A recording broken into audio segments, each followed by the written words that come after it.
आपका स्वागत है बिमलेश ग्लोबल मिनिस्ट्रीज में। हालेलुया। जैसा कि आज हमारी टीम आपके सामने यह शब्द प्रकट की थी आराधना की स्टार्टिंग में कि आज पाम संडे है, जिसको हम हिंदी में समझ सकते हैं कि आज खजूर का डे है या आज खजूर के डे के आधार पर आज संडे है। लेकिन आखिर आज के संडे को पाम संडे क्यों कहा जा रहा है? आज के संडे को प्रत्येक संडे के आधार पर सिर्फ संडे ही नहीं कहा जा रहा है, सिर्फ रविवार ही नहीं कहा जा रहा है, बल्कि आज के संडे को पाम संडे कहा जा रहा है। और इसी पाम संडे के विषय में आज हम लोग सीखने का प्रयास करेंगे, क्योंकि हम लोग अज्ञानता में न चलें। ध्यान दीजिएगा, परमेश्वर का विशेष एक यह भी उद्देश्य है कि हम लोग जब प्रभु में हैं तो हम लोग अज्ञानता में न रहें। उदाहरण के लिए, जब आप लोग संसार के थे तो आप लोग मूर्ति पूजक थे, और मूर्ति पूजक होने के दौरान में हुआ क्या, आप लोग हो सकता है अधूरा ज्ञान के साथ अपने सारे धार्मिक कार्यक्रम करते थे, या अज्ञानता के साथ अपने सारे धार्मिक कार्यक्रम करते थे। यहाँ तक कि फेस्टिवल को भी अगर सेलिब्रेट करते थे तो हो सकता है या तो आपके पास अधूरा ज्ञान हो, या तो हो सकता है आप अज्ञानता में हो, करते थे। लेकिन जब हम लोग प्रभु के हुए तो परमेश्वर हमें अधूरे ज्ञान में रखना नहीं चाहता, परमेश्वर हमें अज्ञानता में रखना नहीं चाहता। यह कैसे साबित होता है मेरे प्रियो कि परमेश्वर जो हमारा जिंदा खुदा है, परमेश्वर जो हमारा सृष्टिकर्ता का परमेश्वर है, वो हमें अज्ञानता में रखना नहीं चाहता। ये कैसे प्रूफ कर पाएंगे हम? परमेश्वर हमें बतला रहा था कि हम कैसे अपने बच्चों को अज्ञानता में नहीं रखना चाहते हैं, कैसे अपने बच्चों को अधूरा ज्ञान में नहीं रखना चाहते हैं। वह इस बात से प्रूफ होता है कि जब भी आप लोग प्रभु के जन होते हैं मेरे प्रियो, जब भी आप लोग प्रभु के संतान होते हैं, तो आप लोगों को यह कहा जाता है कि आप लोग प्रत्येक दिन घर पर क्या करिए, व्यक्तिगत और फैमिली प्रार्थना कीजिए और साथ में पवित्र शास्त्र का अध्ययन कीजिए। क्यों? ध्यान दीजिएगा, क्यों परमेश्वर कह रहा था, क्यों परमेश्वर कहता है कि हम लोग सिर्फ किसी त्योहार पर न खड़े हों, बल्कि हम लोग प्रत्येक दिन खड़े हों। अर्थात हम लोग प्रत्येक दिन क्या करें? परमेश्वर के पवित्र शास्त्र की शिक्षा को ग्रहण करें, परमेश्वर के पवित्र शास्त्र का अध्ययन करें। क्यों? रीजन यही है मेरे प्रियो कि परमेश्वर हमें अज्ञानता से बाहर लेकर आना चाहता है। परमेश्वर हमें अधूरा नहीं वरन संपूर्णता का ज्ञान देना चाहता है। क्योंकि जब हम लोग पवित्र शास्त्र का अध्ययन करेंगे, जब हम लोग पवित्र बाइबल का अध्ययन करेंगे, तो जाहिर सी यह बात है कि हमको ज्ञान होगा कि हाँ, उत्पत्ति कैसे हुआ। हमको ज्ञान होगा कि आज के डेट में जो युद्ध हो रहा है कुछ देशों में, उसके विषय में हमारा पवित्र शास्त्र पहले से क्या कह चुका है।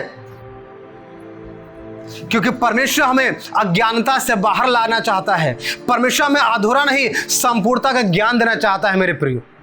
इसलिए आप लोगों को बार बार यह शिक्षा दिया जाता है कि जितने भी शिक्षित लोग हैं वो लोग क्या करें, पवित्र बाइबल को खरीद लें, पवित्र बाइबल को ले लें और उसको क्या करें, अपने घर पे रखें, डेली रूटीन में पढ़ें। अगर इससे पहले आप लोग देखेंगे, जब आप लोग संसार के थे अगर आप ये भी देखेंगे कि जो लोग संसार के हैं मूर्ति पूजक, वो पूर्वजों से लेकर के अब तक अगर उनके घर में, उनके घराने में ढूंढेंगे कि जिसमें वो आस्था रखते हैं, जिस धार्मिक कार्यक्रम को करते हैं, क्या उनके विषय कोई उनके पास प्रूफ है?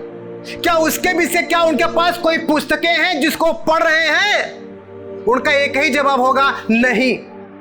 तो क्यों करते हैं? उनका जवाब होगा, हम सुने थे, हमारे पूर्वज किए थे, इसलिए हम करते हैं। हमारे प्रियो, मैं आपको बतला दूं, हमारा परमेश्वर हमें अज्ञानता से बाहर लाने के लिए ही हमें क्या करता है, प्रत्येक रविवार को अपने भवन में इकट्ठा करता है, ताकि परमेश्वर के सेवक लोग, परमेश्वर की सेविका लोग मिलकर क्या करें, अज्ञानता से बाहर लाने के लिए पवित्र बाइबल का, पवित्र शास्त्र का, जिसको आप डेली घर पर अध्ययन करते हैं, आपको शिक्षा दे सके मेरे प्रियो, और आप भी मिला सके। मैं यहां से खड़े होकर आपको कुछ भी बताने का प्रयास करूंगा, मैं झूठ भी बोल सकता हूं, मैं अपनी बातें मनवाने के लिए गलत शब्दों का भी प्रयोग कर सकता हूं मेरे प्रियो, लेकिन कैसे समझेंगे कि मैं झूठ बोल रहा हूं या मैं गलत शब्दों का प्रयोग कर रहा हूं अपनी बात मनवाने के लिए?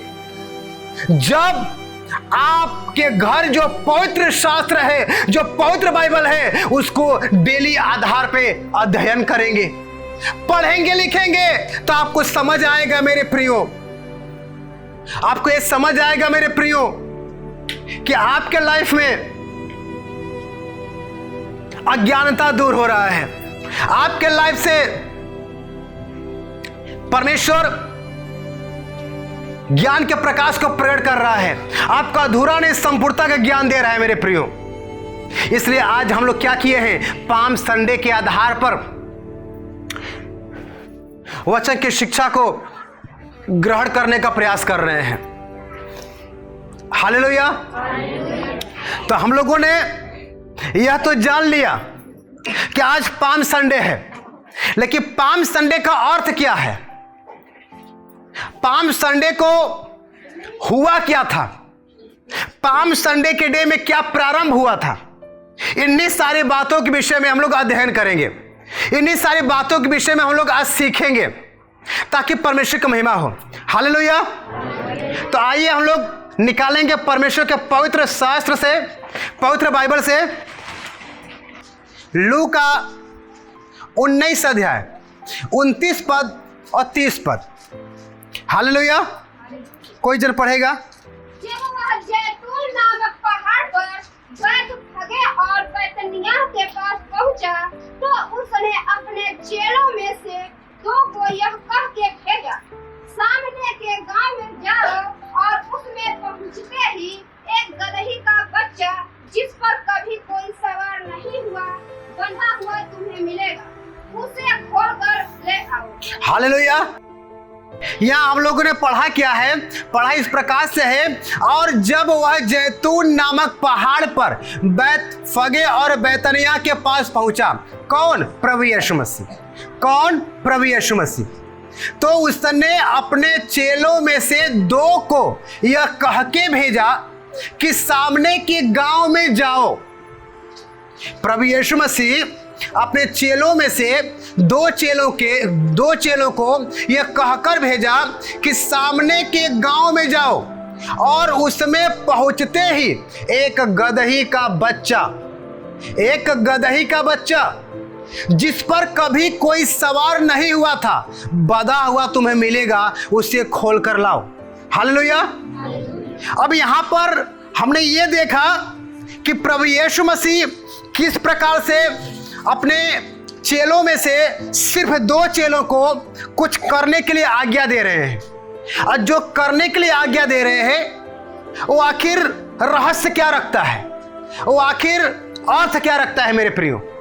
यहाँ पर प्रभु यीशु मसीह ने बोला कि सामने के गांव में जाओ, सामने के एक गांव में जाओ, वहां पे तुम्हें एक गदही का एक बच्चा मिलेगा, और तू उसे खोल कर क्या करो? लाओ। मतलब क्या है? प्रभु यीशु मसीह आखिर गदही के बच्चे को लेकर आने के लिए अपने चेलों को क्यों कह रहे हैं? अपने 2 चेलों को क्यों कह रहे हैं? इसके पीछे भी परमेश्वर के अनुग्रह से परमेश्वर का एक बड़ा पर्पस है मेरे प्रियो। क्योंकि जब हम लोग पवित्र बाइबल का अध्ययन करते हैं तो हमें यह पता है कि पवित्र बाइबल में 66 पुस्तकें हैं, और जब पवित्र शास्त्र में 66 पुस्तकें हैं तो 66 पुस्तकों में 2 भाग दिया गया है। एक भाग है ओल्ड टेस्टामेंट, जो जेनेसिस से लेकर के मलाकी तक है, और एक भाग है न्यू टेस्टामेंट, जो मत्ती से लेकर के प्रकाशित वाक्य तक है। आखिर 2 भाग में क्यों डिवाइड हुआ हमारा पवित्र शास्त्र? क्यों? रीजन यह है कि जब हम उत्पत्ति से लेकर के मलाकी के पुस्तक का अध्ययन करते हैं तो उस टाइम पाते हैं कि किस प्रकार परमेश्वर अनेक भविष्यवक्ताओं के द्वारा व्यवस्था दे दे करके अपने लोगों को, अर्थात हम लोगों को अपने पास बुलाना चाहता है। हम लोगों से जो परमेश्वर दूर हो गया था वो परमेश्वर हम लोगों के पास आना चाहता है। लेकिन उसके बाद वही परमेश्वर जो अलग अलग ढंग से बातें करता था वो न्यू टेस्टामेंट में प्रभु यीशु मसीह के रूप में पृथ्वी पर आया मेरे प्रियो। अब पृथ्वी पर आकर के क्या किया? संपूर्ण मनुष्यों को उनके पापों से क्या किया? उनका उद्धार किया। लेकिन मेरे प्रियो, यहां पर मैं क्यों बतलाया? मैं ये इसलिए बतलाया, आप कैसे ये समझ पाएंगे कि सच में परमेश्वर ही पुराना नियम का लिखने वाला है। कैसे? प्रभु यीशु मसीह तो न्यू टेस्टामेंट में आया, प्रभु यीशु मसीह तो नए नियम में आया, लेकिन पुराने नियम में हम कैसे कह सकते हैं वही प्रभु यीशु मसीह था यहोवा के नाम से? कैसे समझ सकते हैं? मैं आपको बतलाना चाहूंगा मेरे प्रियो। जब आप निकालेंगे वचन में जकरिया 9 अध्याय 9 पद पढ़िएगा भी, जकरिया 9 अध्याय का 9 पद। और ये जो जकरिया नामक पुस्तक है ये न्यू टेस्टामेंट का पुस्तक नहीं है, ये नया नियम का पुस्तक नहीं है, बल्कि ये पुराना नियम का पुस्तक है।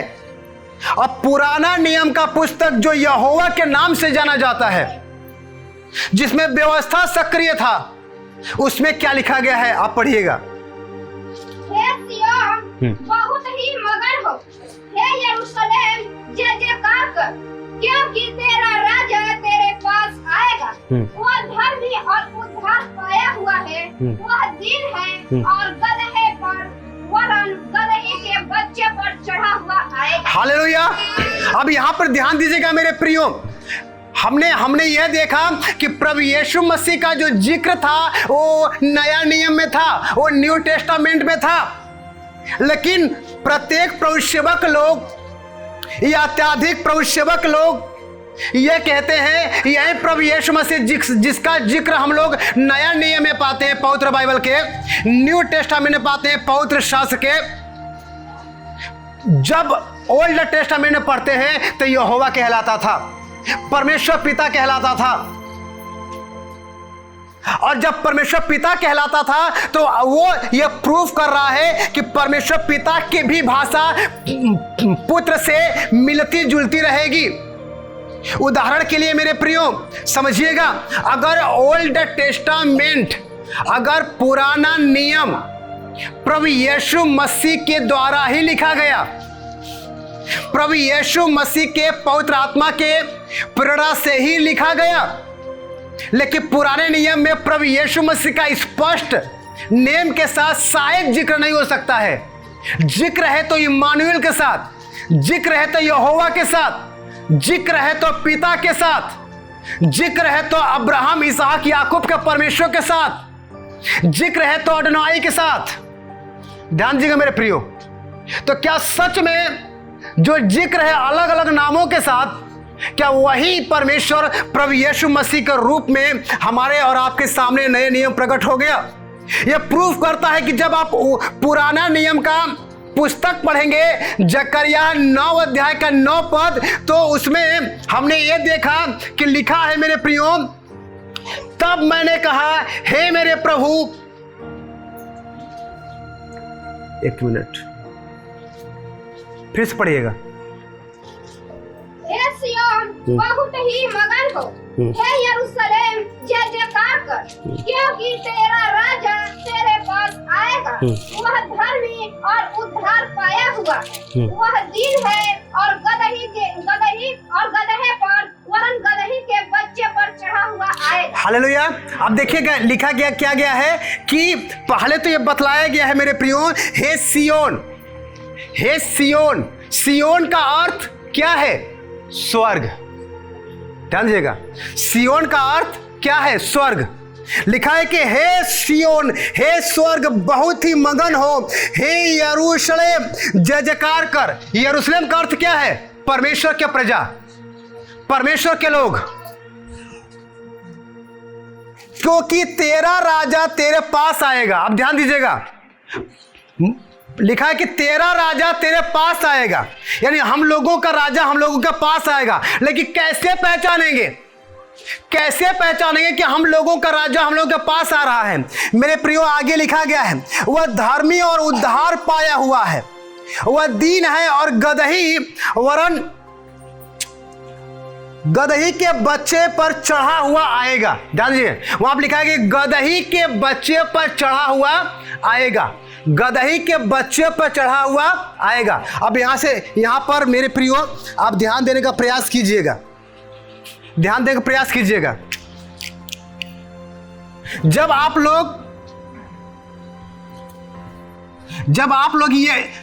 लोग ओल्ड टेस्टामेंट का ये अध्याय पढ़ रहे हैं तो इसमें इस प्रकार से लिखा गया है, गदही के बच्चे पर चढ़ा हुआ आएगा। ध्यान दीजिएगा मेरे प्रियो, यहां पर भी जिक्र है,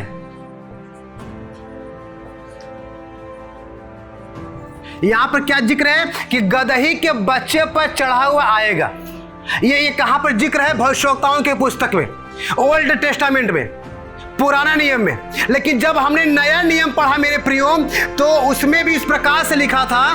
ध्यान दीजिएगा, लूका 19 अध्याय के जब हम 29 पद पे पढ़ते हैं, 30 पद को पढ़ते हैं, तो उसमें भी लिखा गया है गदही का।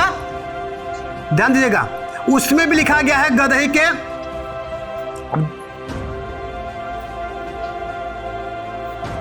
अब ये चीजें जो लिखा गया है जकरिया में मेरे प्रियो, ये चीजें जो जकरिया में लिखा गया है, वो जकरिया का पुस्तक कब था? पुराना नियम में। मैं बार बार दोहरा रहा हूं शब्द को। पुराना नियम का अर्थ यह है कि उस टाइम परमेश्वर यहोवा के नाम से प्रभु यीशु मसीह जाना जाता था।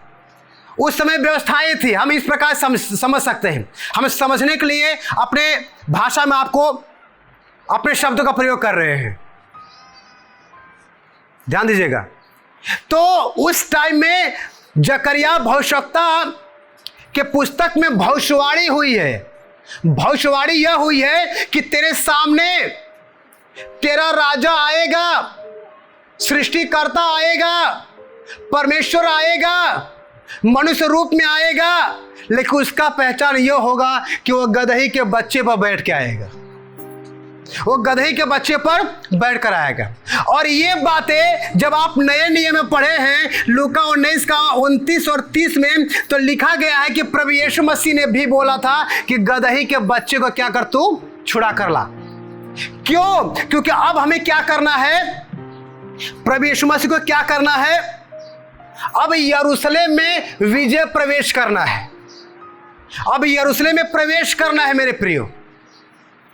जब यरूशलेम में प्रवेश करना है तो वो शब्द पूरा करना होगा प्रभु यीशु मसीह को, जिसमें लिखा गया है, हे यरूशलेम जय जयकार कर। तो यरूशलेम जय जयकार तब करेगा जब यरूशलेम जानेगा कि हमारा राजा हमारे अंदर आ रहा है, हमारा राजा हमारे राज्य में आ रहा है। और उस बातों को, भविष्यवाणी की बातों को पूरा करने के लिए प्रभु यीशु मसीह ने क्या किया? वही कार्य किया जो यहोवा के नाम से उसने भविष्यवाणी करके जकरिया के पुस्तक में लिखवाया था मेरे प्रियो। क्योंकि प्रभु यीशु मसीह जानबूझकर गदही को नहीं चुना, प्रभु यीशु मसीह जानबूझकर गदही को नहीं चुना। बल्कि प्रभु यीशु मसीह जब गदही के बच्चे को चूर रहा था कि उस पर बैठकर यरूशलेम में जाए, तो वो एक प्रकार से एक भविष्यवाणी के शब्दों को पूरा कर रहा था जो जकरिया के 9 अध्याय के 9 पद में लिखा गया है। क्योंकि परमेश्वर का, प्रभु यीशु मसीह का जो भी कार्य हुआ है वो कार्य यूं ही नहीं हो गया है। वो कार्य कहीं ना कहीं किसी न किसी भविष्यवाणी को पूरा करने के साथ हुआ है मेरे प्रियो। क्योंकि हर चीजें, हर बातें क्या होता है, परमेश्वर की ओर से फिक्स होता है। हम लोग ये समझ सकते हैं कि हम लोगों के जीवन में जो भी कुछ चल रहा है वो यूं ही आ गया है, नहीं यूं ही नहीं आता है। वो कहीं ना कहीं परमेश्वर के प्लान में वो सारी चीजें डाली जाती है, परमेश्वर की योजना में वो सारी चीजें डाली गई होती है। हम तो सोचते हैं कि यूं ही हमारे लाइफ में समस्या आ गया, हम प्रेयर भी कर रहे हैं, हम वचन अध्ययन भी कर रहे हैं, हम पवित्रता में भी हैं, हम परमेश्वर यहोवा से प्रेम भी कर रहे हैं, फिर भी हमारे जीवन में समस्याएं आ गई। ये कैसे? मेरे प्रियो, ये समस्याएं परमेश्वर की योजना में डाली गई है। और जब हम परमेश्वर की योजना में हैं तो जाहिर सी यह बात है कि जिस संघर्ष हम गुजर रहे हैं वो संघर्ष भी उस योजना में चलने के लिए एक प्रकार से डाला गया एक कार्य है मेरे प्रियो। जैसे यहां पर प्रभु यीशु मसीह गदही के बच्चों को बुला रहा है, यूं ही नहीं, वो घोड़े को भी बुला सकता था, वो अनेक जानवरों को भी बुला सकता था, लेकिन नहीं, अपना भविष्यवाणी पूरा करना है। परमेश्वर की योजना में जो की गई भविष्यवाणी है उसे पूरा करना है मेरे प्रियो। इसलिए आज हम और आप बस ये समझे कि हमारे जीवन में जो भी कुछ होता है, जो भी कुछ हो रहा है, कहीं न कहीं वो सारी बातें परमेश्वर की ओर से निर्धारित हो चुकी है। अगर हम परमेश्वर के प्लान में हैं तो निर्धारित हो चुकी है मेरे प्रियो। और वैसा ही यहां पर हुआ था। लेकिन जब हम आगे देखते हैं मेरे प्रियो तो लिखा गया है कि जब प्रभु यीशु मसीह यरूशलेम में प्रवेश किया, गदही के बच्चे पर बैठकर प्रवेश किया, तो गदही के बच्चे पर बैठकर प्रवेश करने के बाद हमने ये देखा, हमने ये सुना है आराधना की स्टार्टिंग में हमारे टीम के थ्रू कि लोग अपने कपड़े को प्रभु यीशु मसीह के आगे आगे चल करके प्रभु यीशु मसीह के रास्ते पर क्या करे, बिछा रहे थे। जैतून के पत्ते को, डाली को प्रभु यीशु मसीह के मार्गों में बिछा रहे थे। क्यों ऐसा क्यों कर रहे थे? क्योंकि पवित्र शास्त्र बतलाता है जब भी कोई राजा अपने राज्य में प्रवेश करे तो राज्य का प्रजा, उस राज्य का जो प्रजा है अपने राजा के स्वागत के लिए उसके मार्गों में क्या करता है, जो भी कुछ होता है उसे न्यौछावर करता है, जो भी कुछ होता है उसके मार्गों में बिछा देता है, फैला देता है मेरे प्रियो। क्योंकि वो राजा के स्वागत का एक प्रकार से कार्य है। लेकिन मेरे प्रियो, यहाँ पर बहुत बड़ी बातें छुपी है। यहाँ पर लोग आनंदित हैं कि हाँ हमारा राजा आ गया, लोग आनंदित हैं, हाँ प्रभु यीशु मसीह यरूशलेम में प्रवेश कर रहा है। हो सकता है वे लोग बाहरी जीवन को देख करके कि प्रभु यीशु मसीह मुर्दों को जिंदा करता था, प्रभु यीशु मसीह अंधों को आंखें देता था, प्रभु यीशु मसीह लंगड़ों को पांव देता था, प्रभु यीशु मसीह गूंगों को बोलने की शक्ति देता था, प्रभु यीशु मसीह बहरों को सुनने की शक्ति देता था। इस आधार पर सोचकर उनका क्या कर रहे थे लोग, हो सकता है स्वागत कर रहे होंगे। लेकिन प्रभु यीशु मसीह के विषय बताया गया है मेरे प्रियो, लूका 19 अध्याय के 41 पद में ही कि प्रभु यीशु मसीह क्या किया। जैसा ही यरूशलेम प्रवेश किया उससे वो अपने आप में क्या किया, रोया। वो अपने आप में क्या किया, दुखित हुआ मेरे प्रियो। क्योंकि प्रभु यीशु मसीह वह जानता है जो परमेश्वर उसके लाइफ में करना चाह रहा था। लेकिन बाहरी मनुष्य उसके बाहरी जीवन को देख कर क्या कर रहे थे, आनंदित हो रहे थे। प्रभु यीशु मसीह जैसे ही यरूशलेम में मेरे प्रियो प्रवेश किया है, जैसे ही प्रभु यीशु मसीह यरूशलेम में प्रवेश किया है, लोगों का आनंद हुआ है। अब प्रभु यीशु मसीह यरूशलेम प्रवेश कर रहा, लोग स्वागत कर रहे हैं, होशाना करके गीत गा रहे हैं, परमेश्वर का जय जयकार कर रहे हैं। लेकिन प्रभु यीशु मसीह यरूशलेम की ओर देख करके रोया। प्रभु यीशु मसीह यरूशलेम में प्रवेश करके यरूशलेम की ओर देख करके रोया। क्यों रोया? क्योंकि प्रभु यीशु मसीह ये जान गया था कि यह यरूशलेम, यह मेरी प्रजा क्या करने वाली है मेरे साथ, इनके साथ क्या होने वाला है। प्रभु यीशु मसीह जान गया था मेरे प्रियो। इसलिए जब प्रभु यीशु मसीह जान गया था कि इनके साथ कुछ टाइम के बाद क्या होने वाला है और ये यरूशलेम के लोग मेरे साथ क्या करने वाले हैं, शायद उसी बात को लेकर के प्रभु यीशु मसीह रो रहा है मेरे प्रियो। लेकिन जब प्रभु यीशु मसीह यरूशलेम प्रवेश कर गया तो उसके बाद हम लोग देखते हैं, जो सबसे मोस्ट पॉइंट है जो हम बताने का प्रयास कर रहे हैं, तो हम लोग देखते हैं मेरे प्रियो मत्ती 21 अध्याय के 12 पद से कि प्रभु यीशु मसीह जैसे ही यरूशलेम के मंदिर में प्रवेश किए। अब आप मंदिर का मतलब यह मत समझिए मूर्ति पूजक वाला मंदिर, मूर्ति पूजक का मंदिर की बातें नहीं हो रही है। यहां पर मंदिर का अर्थ यह है कि एक ऐसा स्थान जहां पर यहोवा के कलाम की शिक्षा दी जा रही है। क्योंकि जिस टाइम हिंदी में बाइबल ट्रांसलेट हो रहा था, उस टाइम जो ट्रांसलेट करने वाला था हिंदी में बाइबल को, वो हिंदी को जन्म से नहीं जानता था, वो हिंदी को सीखा था।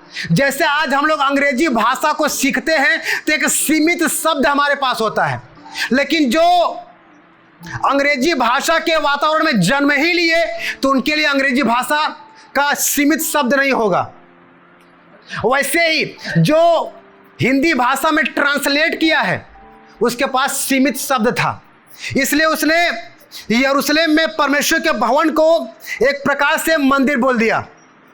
प्रभु यीशु परमेश्वर के भवन को मंदिर बोल दिया है। और जैसे ही मंदिर में प्रवेश किया, आप पढ़िएगा 12 पद से, हाँ 21 का 12 पढ़िएगा। यीशु ने परमेश्वर के मंदिर में जाकर उन सबको जो मंदिर में लेन देन कर रहे थे निकाल दिया और सर्राफों के पीढ़ों और कबूतर बेचने वालों की चौकियां उलट दी। आगे पढ़े भैया। और उनसे कहा, लिखा है मेरा घर प्रार्थना का घर कहलाएगा, परंतु तुम उसे डाकुओं की खोह बनाते हो। हालेलुया।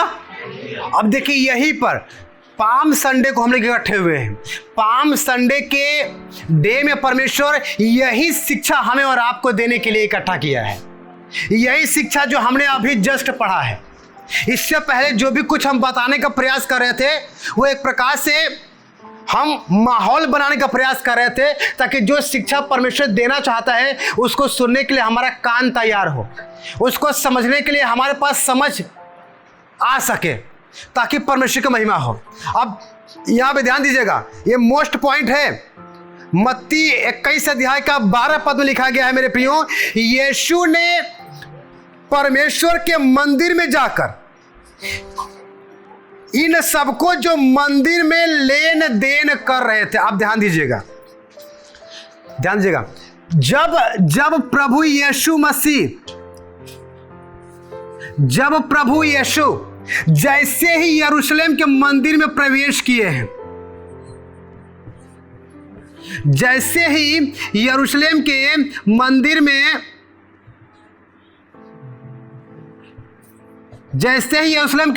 प्रवेश किए हैं, तो क्या कह रहे हैं? जाकर के कह रहे हैं कि जो मंदिर में लेन देन कर रहे थे निकाल दिया। अरे ये क्या बात है? यरूशलेम के भवन में जब गए हैं प्रभु यीशु मसीह, तब पहला कार्य है यरूशलेम प्रवेश किए। आप ध्यान दीजिए, यरूशलेम प्रवेश किए, प्रवेश करके अंदर गए। जब अंदर गए तो यरूशलेम में जो परमेश्वर का मंदिर है, परमेश्वर का भवन है, उसमें जा करके उन लोगों को निकाल रहे हैं जो परमेश्वर के भवन में क्या कर रहे हैं? लेन देन कर रहे हैं मेरे प्रियो, लेन देन का कार्य कर रहे हैं। क्यों लेन देन का कार्य करने वाले को प्रभु यीशु मसीह निकाल रहे हैं? ध्यान दीजिएगा, और आगे लिखा गया है, और सर्राफों के पीढ़े और कबूतर बेचने वालों की चौकियां उलट दी। अब ध्यान दीजिएगा, अब यहां पर लिखा है जो व्यापार करने वाले लोग थे, जो व्यापार करने वाले लोग थे, उन लोगों का, जो व्यापार करने वाले लोग थे मेरे प्रियो, उन लोगों का चौकिया, उन लोगों का जो भी संसाधन था, प्रभु यीशु मसीह ने क्या किया, उसको उलट दिया। प्रभु यीशु मसीह ने क्या किया, उलट दिया। पहला कार्य क्या किया है कि जो लोग लेन देन कर रहे थे उनको प्रभु यीशु मसीह ने निकाल दिया। दूसरा कार्य क्या कर रहा है प्रभु यीशु मसीह कि जो लोग व्यापार कर रहे थे उनके संसाधनों को, उनके चौकियों को क्या कर रहे प्रभु यीशु मसीह, उलट दिए, गिरा दिए। आगे ध्यान दीजिएगा, और उसने कहा, किसने, प्रभु यीशु मसीह ने कहा, क्या कहा, लिखा है। यानी यहां पर लिखा है का शब्दों का जो प्रयोग कर रहे हैं प्रभु यीशु मसीह, वो ये बातें साबित कर रहे हैं कि मैं अपने मन से कुछ भी नहीं कर रहा हूं, क्योंकि जो प्लान परमेश्वर ने निर्धारित किया था, जो बातें परमेश्वर कहलवाना चाहता था भविष्यवक्ताओं से, और आज मेरे द्वारा वही मैं कह रहा हूं। मैं अपने मन से नहीं, ये बातें पहले लिख दी गई है। और लिखा है, बोल रहे थे कि लिखा है कि मेरा घर प्रार्थना का घर कहलाएगा। अब यही पर समझना है हमें। लिखा प्रभु यीशु मसीह कह रहे हैं कि मेरा जो घर है वो प्रार्थना का घर कहलाएगा। अब ये देखिएगा कि प्रभु यीशु मसीह का घर क्या है। ये जो बिल्डिंग है ये क्या प्रभु यीशु मसीह का घर है? नहीं है। ये जो बिल्डिंग है, ये जो भवन है, ये जो घर है, ये प्रभु यीशु मसीह का अर्थात परमेश्वर पिता का घर नहीं है मेरे प्रियो। ये तो हमें और आपको रहने के लिए, छांव लेने के लिए एक प्रबंध किया गया संसाधन एक प्रकार से कह सकते हैं। लेकिन जिस घर की बातें कर रहे हैं प्रभु यीशु मसीह, जिस घर की बातें कर रहे हैं कि मेरा घर, मेरा घर, ध्यान दीजिएगा, प्रभु यीशु मसीह कह रहे हैं मेरा घर।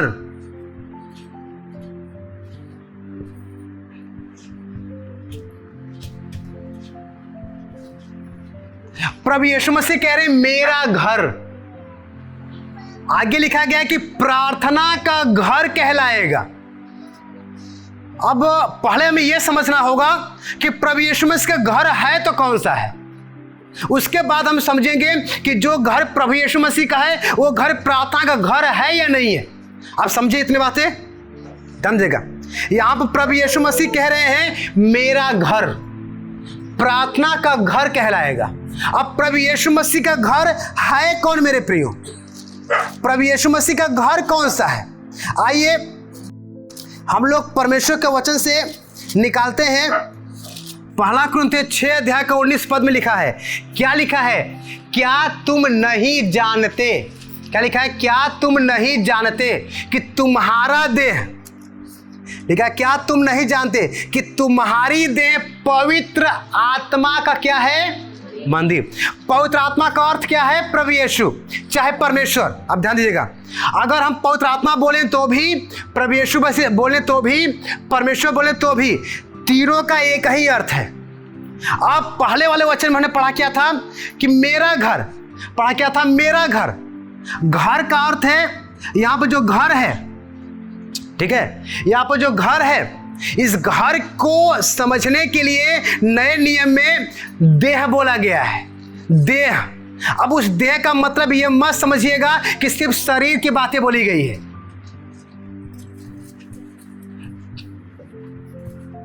चाहे मेरा घर कहे, चाहे मेरा देह कहे, आप समझ गए इतना बातें। लिखा है कि तुम्हारी देह पवित्र आत्मा का मंदिर है। लिखा कि तुम्हारी देह क्या है? पवित्र आत्मा का मंदिर है। यानी कि जो हम लोगों के पास जो हमारा देह है, जो हमारा बॉडी है, जो हमारा शरीर है, ध्यान दीजिएगा, जो हमारा शरीर है, यह शरीर क्या है? परमेश्वर का मंदिर है। परमेश्वर का मंदिर का अर्थ क्या है? परमेश्वर का घर है। ये हमारा जो बॉडी हो क्या है? परमेश्वर का घर है। और जब हमारा पूरा शरीर परमेश्वर का घर है तो लिखा गया है कि मेरा घर प्रार्थना का घर कहलाएगा। अब ध्यान दीजिएगा, जो लोग नशा करते हैं,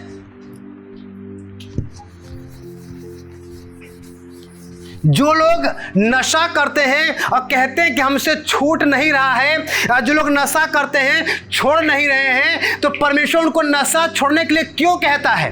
क्योंकि हमारा जो पूरा शरीर है वो परमेश्वर का क्या है? घर, यह मंदिर। समझिए यहां तक, हमारा जो पूरा बॉडी है, हमारा जो पूरा शरीर है वो परमेश्वर का घर कहलाएगा। जब परमेश्वर का घर कहलाएगा तो वचन में लिखा गया है कि हमारा घर प्रार्थना का घर कहलाएगा। हमारा घर प्रार्थना घर कहलाएगा। तो जब हमारा घर प्रार्थना का घर कहलाएगा, जरा ध्यान दीजिएगा मेरे प्रियो, क्या इस घर में नशा आएगा? जो घर प्रार्थना का घर कहलाएगा उस घर में आप नशा लेकर आ सकते हैं? बिल्कुल नहीं। उदाहरण के लिए, अब जैसे कि मान लीजिए ये एक प्रकार से परमेश्वर का भवन है, एक प्रकार से परमेश्वर का घर है। यहां पर कोई व्यक्ति नशा लेकर आने में 100 बार सोचेगा। ध्यान दीजिएगा, क्यों? ये सोच रहा है कि ये परमेश्वर क्या है? मंदिर है। परमेश्वर क्या है? घर है। तो ये घर जो है, ये नशा ले जाने का, नशा को रखने का इस घर में स्थान नहीं है। इसलिए हमारे घर में कोई रिलेशन का भी व्यक्ति आ जाता है अचानक में, तो यहां पर भी गुटखा फाड़ कर खाने में उसे सोचना पड़ता है। और रास्ते पे जाकर खा करके मुंह धोकर आ सकता है, लेकिन यहां पर गुटखा को रखना छोड़िए, फाड़ कर खाना छोड़िए, यहां पर गुटखा निकालने की विषय भी सोचेगा। क्यों? उसके मन में कहीं ना कहीं ये डर है, ये जो घर है वो किसका घर है? परमेश्वर का घर है। और उसको भले से बाइबल ना पढ़ा हो, लेकिन उसको कहीं ना कहीं से मालूम हो गया होगा ये घर परमेश्वर का घर है। अब परमेश्वर घर क्या कहलाएगा? प्रार्थना का घर। अब प्रार्थना के घर में नशा नहीं, प्रार्थना के घर में गाली नहीं, प्रार्थना के घर में कोई बुरा कार्य नहीं, प्रार्थना के घर में कोई अपशब्द नहीं, प्रार्थना के घर में कोई लड़ाइयां, कोई झगड़े नहीं, प्रार्थना के घर में कोई भी घमंड, कोई भी कड़वाहट नहीं। क्यों? क्योंकि परमेश्वर का घर प्रार्थना का घर कहलाता है। यहां पर समझे आप लोग? मैं फिर से आपको समझाने का प्रयास कर रहा हूं मेरे प्रियो। जो परमेश्वर का घर है, हम तो ये समझ गए कि परमेश्वर का घर प्रार्थना घर कहलाएगा। अब जब परमेश्वर का जो घर है, अगर ये घर प्रार्थना का घर कहलाएगा मेरे प्रियो, जब ये घर प्रार्थना का घर कहलाएगा, तो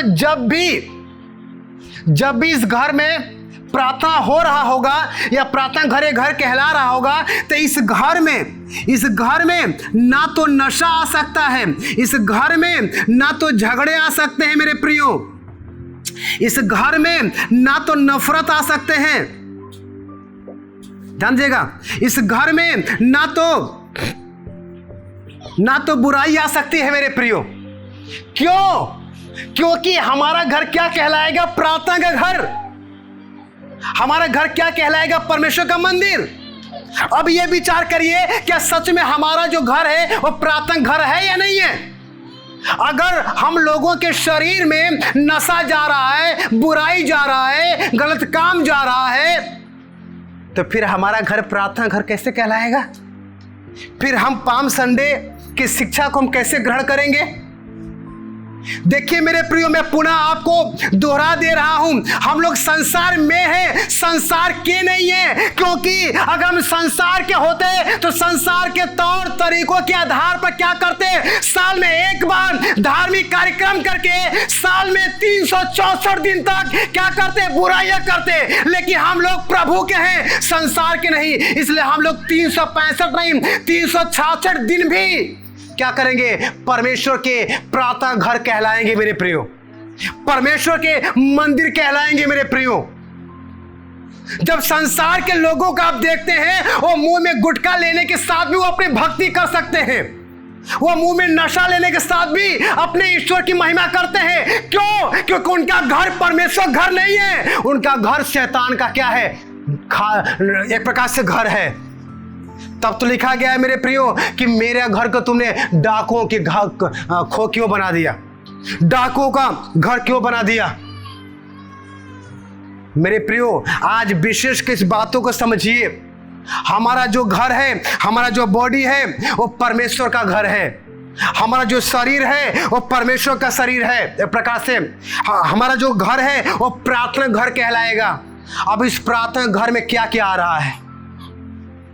अगर इस प्रार्थना के घर को रियल में प्रार्थना घर आप बनाना शुरू कर दिए तो आज आपका पाम संडे पर आकर के वचन की शिक्षा को ग्रहण करना सफल होगा। मेरे प्रियो, हम लोग संसार से अलग क्यों नजर आते हैं? इसलिए क्योंकि हम लोग साल में एक बार नहीं उठते हैं, साल में एक बार कोई धार्मिक कार्यक्रम नहीं करते हैं, साल में एक बार कोई प्रवचन नहीं सुनते, नहीं करते हैं। हम लोग दिन प्रतिदिन करते हैं, क्योंकि परमेश्वर साल में एक बार नहीं, परमेश्वर हमें हर रोज क्या करता है? सिखलाता है। क्या कोई ऐसा पिता हो सकता है जो अपने बच्चे से साल में एक बार मिले? अगर अपने बच्चे से ज्यादा प्रेम करता हो तो अपने बच्चों को नित्य दिन देखना चाहता है, नित्य टाइम अपने बच्चों को पास रहने देना चाहता होगा। उसी को सच्चा पिता कहते हैं मेरे प्रियो।